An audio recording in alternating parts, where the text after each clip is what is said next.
ഞങ്ങൾ അപ്ലോഡ് ചെയ്യുന്ന വീഡിയോസ് നിങ്ങളിലെത്താൻ ഈ ചാനൽ ഇന്ന് തന്നെ സബ്സ്ക്രൈബ് ചെയ്യണം. അതോടൊപ്പം ബെല്ലൈക്കൺ പ്രസ് ചെയ്യാൻ മറക്കരുത്.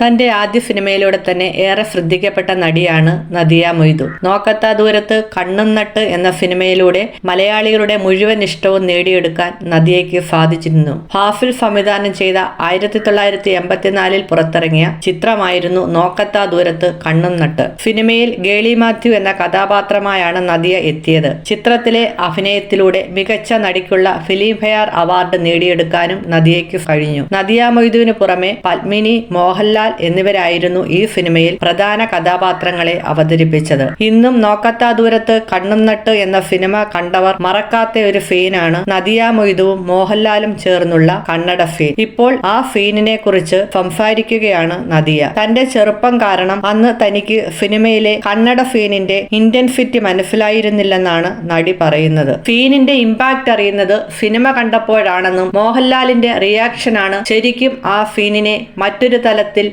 എത്തിച്ചതെന്നും നദിയ പറഞ്ഞു. എന്റെ ചെറുപ്പം കാരണമാകാം അന്ന് എനിക്ക് സിനിമയിലെ കന്നഡ സീനിന്റെ ഇന്റൻസിറ്റി മനസ്സിലായിരുന്നില്ല. എന്നോട് ഫാസിൽ സാർ സീൻ എക്സ്പ്ലെയിൻ ചെയ്തു തന്നു. എങ്ങനെ ഇരിക്കണമെന്നും എന്ത് പറയണമെന്നും മാത്രം അദ്ദേഹം പറഞ്ഞു തന്നു. അങ്ങനെയാണ് ഞാൻ ആ സീൻ ചെയ്യുന്നത്. എന്നാൽ ആ സീനിന്റെ ഇമ്പാക്റ്റ് ഞാൻ അറിയുന്നത് സിനിമ കാണുമ്പോഴാണ്. പിന്നെ ആളുകൾ ആ സീനിനെ കുറിച്ച് പറയുമ്പോഴും കാര്യം മനസ്സിലായി. ആ സീൻ എഴുതിയിരിക്കുന്ന ഭംഗിയെക്കുറിച്ച് പറയാതിരിക്കാനാവില്ല. ഒപ്പം സീനിലെ ലാലേട്ടന്റെ റിയാക്ഷനെ കുറിച്ചും പറയേണ്ടതാണ്. അത് ശരിക്കും മികച്ച റിയാക്ഷൻ ആയിരുന്നു. അദ്ദേഹത്തിന്റെ റിയാക്ഷനാണ് ശരിക്കും ആ സീനിനെ മറ്റൊരു തലത്തിൽ എത്തിച്ചത്. കാരണം ഞാൻ അവിടെ ഒരു കണ്ണടയും വെച്ചിട്ട് ഇരിക്കുന്നതേയുള്ളൂ. ഞാൻ സാധാരണ മട്ടിൽ കണ്ണടയും വെച്ചിട്ട് കുറച്ച് ജാടയിൽ ഇരിക്കുകയായിരുന്നു. അതുകൊണ്ട് കുറച്ച് നാച്ചുറലായി തോന്നി. ലാലേട്ടന്റെ അപ്പോഴുള്ള ബോഡി ലാംഗ്വേജിനെ കുറിച്ച് പറയാതിരിക്കാൻ ആവില്ല,